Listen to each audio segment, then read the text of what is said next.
Jodia nous allons apprendre couleur yo en portugais. D'accord?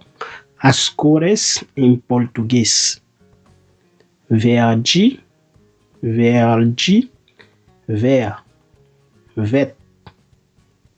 Amarelo, amarela, jaune. Preto, preta, noir. Vermelho, vermelha, rouge. Marrom, marrom.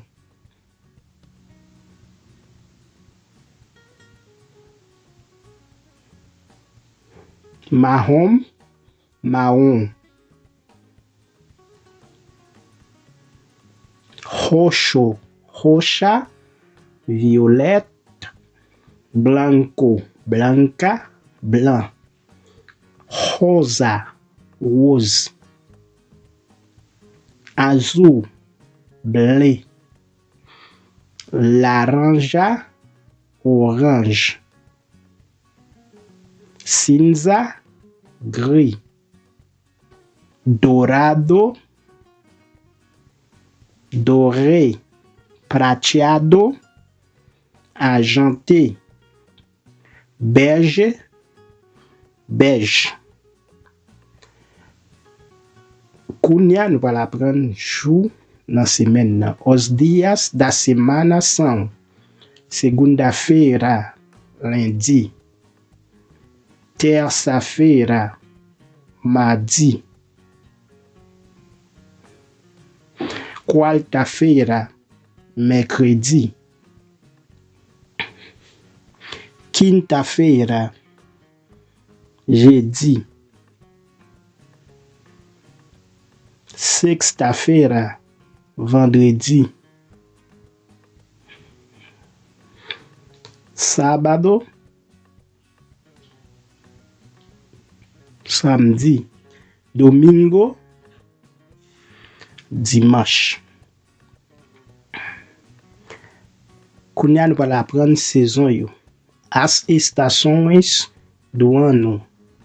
Primavera, printemps. Verão, verão, été.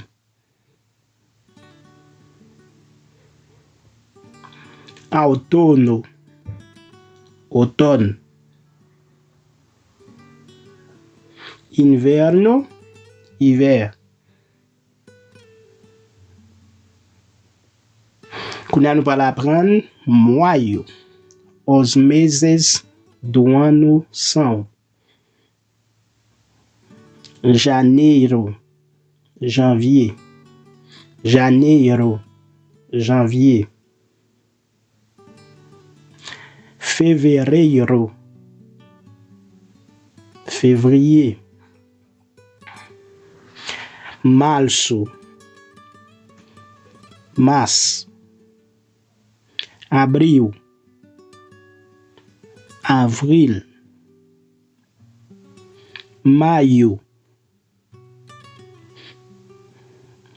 mai. Junho, juin. Julho, juillet.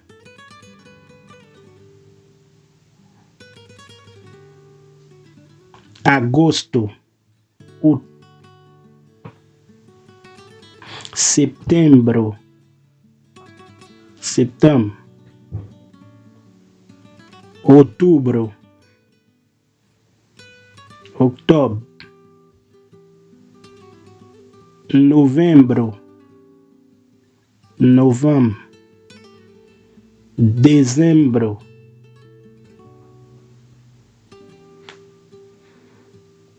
dezembro. Dezembro, dezembro.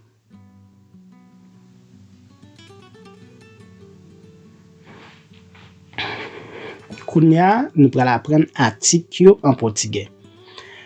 Os artigos são artigo defini. Os artigos definidos são o, os, a, as. Exemple, au gato, chat là, ou encore le chat en français. Os gatos, les chats, chat yo. A camisa, chemise là. As camisas, chemise yo. Article indéfini. Uns, uma, umas. Exemple, livro, uns livros, uma flor, umas flores. Contraction, préposition yo en portugais. OK?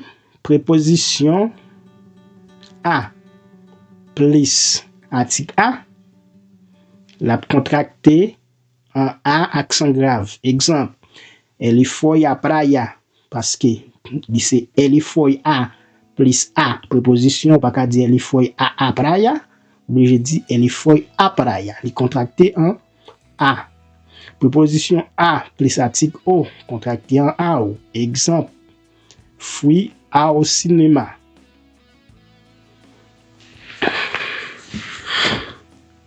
Là nous gain préposition m. Préposition m plus o, a, os, as, uns, uma, umas, la bao, no, na, nos, nas, nuns, numa, numas, na forme contractée. Exemple, ele mora na cidade. Baka di ele mora em a cidade. Em plus a abai na cidade. Then nous avons préposition de plus o, a, os, as, la bay do, da, dos. Exemple, o livro do menino. Là nous avons préposition por plus o, as, os, as, la bay pelu, pela, pelus, pelas. Exemple, ele passou pelo parque. Baka di ele passou por o parque. Non. Ça veut dire qu'il vient contracter en pelu. Por o, vient contracter en pelu. Kounya nous allons apprendre pour nos personnels yo en portugais. Nous avons eu qui signifie moi, j'ai en français. Nous avons tout, yo presque pas utilisé dans portugais Brésil là. C'est você a plus utilisé. Mais à chaque fois nous avons você, verbe qui devant nous supposé conjuguer dans troisième personne du singulier. Elle, li, ela signifie li tout, mais c'est pour féminin. Nous avons nos, qui c'est nous. Nous avons vos, yo presque pas utilisé dans portugais Brésil là, qui signifie nous. Mais, ou abjouen vocês, c'est lui au plus utilisé qui signifie vous. Il signifie nous en créole. Mou pas nan nous ça. Exemple, sou ta dit, vocês são preguiçosos. Ça veut dire nous séparer, mais ou même ou pas la donne. Eles, elas, qui signifie yo. Pronom personnel complément atonique. Ça veut dire pronom personnel complément. Il y a pour nos personnels complément atonique en portugais. Me, te, se, o, a, li, nos, vos, os, as, lis. Qu'on a un pronom personnel complément tonicos. C'est comme ça il y a en portugais et puis il marché avec préposition. Mi, ti, si, ela, consigo, nós, vós, eles, elas, conosco, consigo, convosco.